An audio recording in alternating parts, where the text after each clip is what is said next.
sold right now because of cash or clunkers, isn't it going to, then we're going to see a slowdown just because of, if they sell a whole bunch right now, these people have done bought cars. It's going to have to show itself here in the next couple months. This cash for clunkers has got actually quite a long list of drawbacks.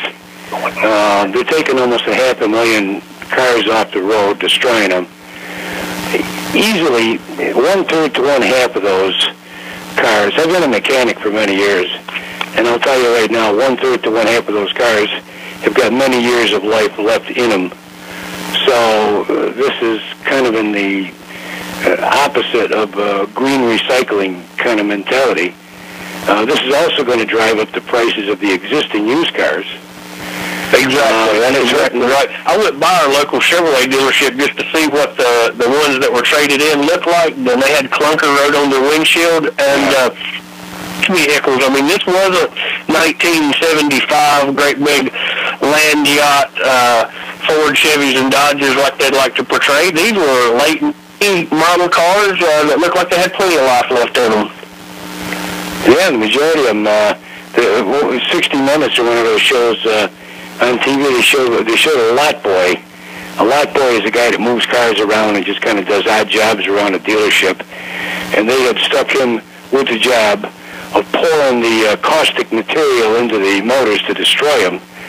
And he pointed over to the side at this real junk old Chevy pickup that he was struggling trying to get back and forth to work with. And the vehicle that he was relegated to pouring the toxic material into, the motor just ran just as sweet and smooth as could be. And there was a tear coming down the guy's eye having to destroy this vehicle when he himself needed it so badly. That's just amazing. I tell you what, we're in some trying times here in America. We got a few minutes left. Tell me, what do you think is going to be the outcome of this swine flu this fall? I mean, they're using the crystal ball. Do you think we're going to really see an outbreak? Is it hype, or what's your thoughts on it? Well, first off, I've got to say that I'm not going to believe anything you tell me. I mean, the government's credibility is right down the toilet. I mean, if you had a neighbor or a relative that lied to you constantly, after a while you wouldn't believe them, would you? So why do people keep believing the government even though they know they've been lied to? They're not going to stick a needle in my arm, even if they hold a gun to my head. I'm not going to do it. I don't trust them. I don't trust what's in that shot. Yeah, I don't blame you a bit. I feel the same way, and all of the news that we're doing each hour. I mean, you heard Virginia Fox when she was on. She was saying don't take the swine flu vaccination, that it wasn't merited. So I thought that was very interesting that a congresswoman here in this area would say that. That's exactly right. Yes. Yeah, you've got to. I appreciate you calling in. Is there anything else you'd like to add today? No, I haven't heard much about or much from Ron Paul lately. Is he still after them to audit the Fed? Well, you know, they're continuing it, and of course Rand Paul is running, and a lot of his son, and a lot of his efforts has been on that. They've been having money bombs and raising money and campaigning, but I don't think we'll see audit the Fed coming to fruition. I think it would be very interesting if we did. I'm all for it, but it has kind of fell off of the media spectrum, hasn't it? That's right, because they've got so much else on the table, they can cover that up.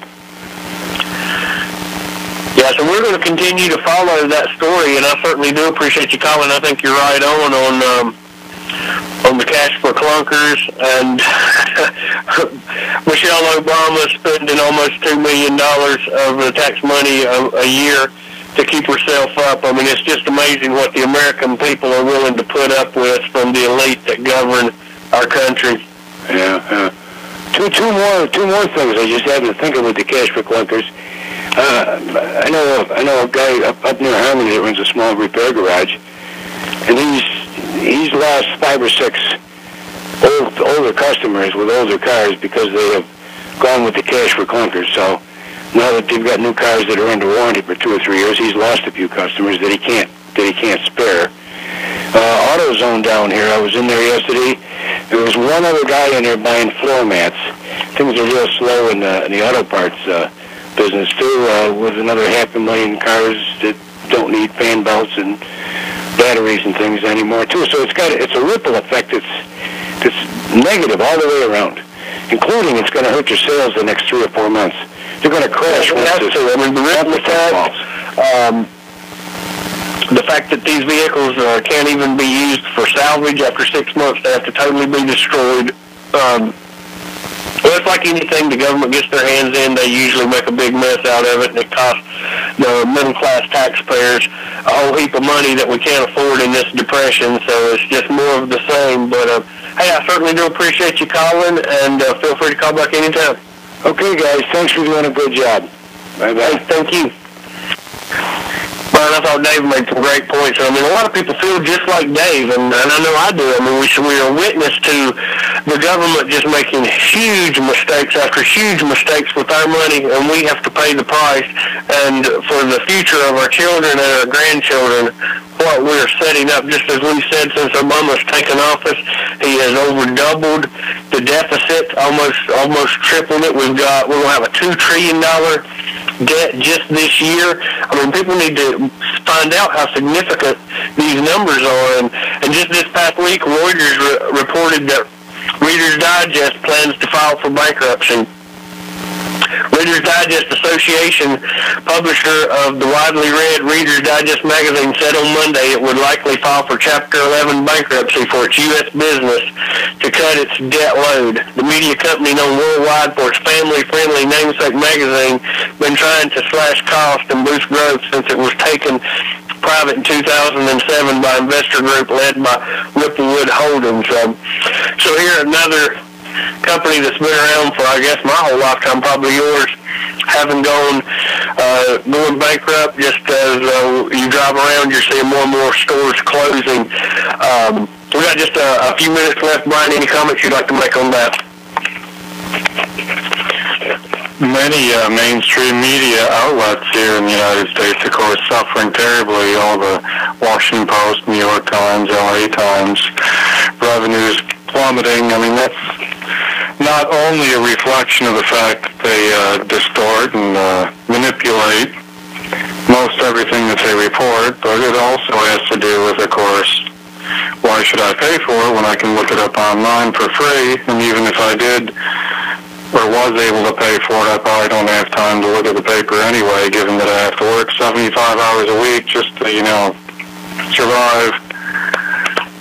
So, absolutely. I mean, mainstream media is certainly suffering for this. We even saw some people suggesting that they get bailed out as well, but which is, of course, is ridiculous.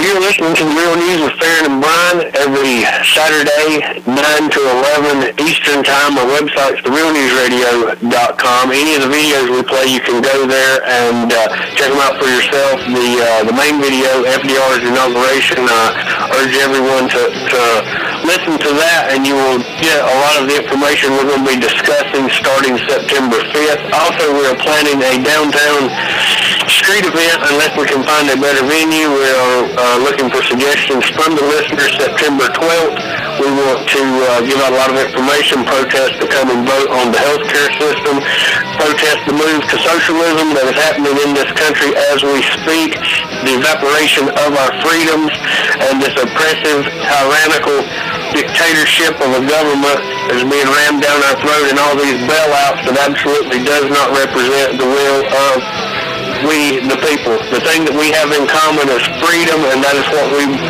will not stand for this oppression. So until next week, this is Farron and Brian on Real News saying, God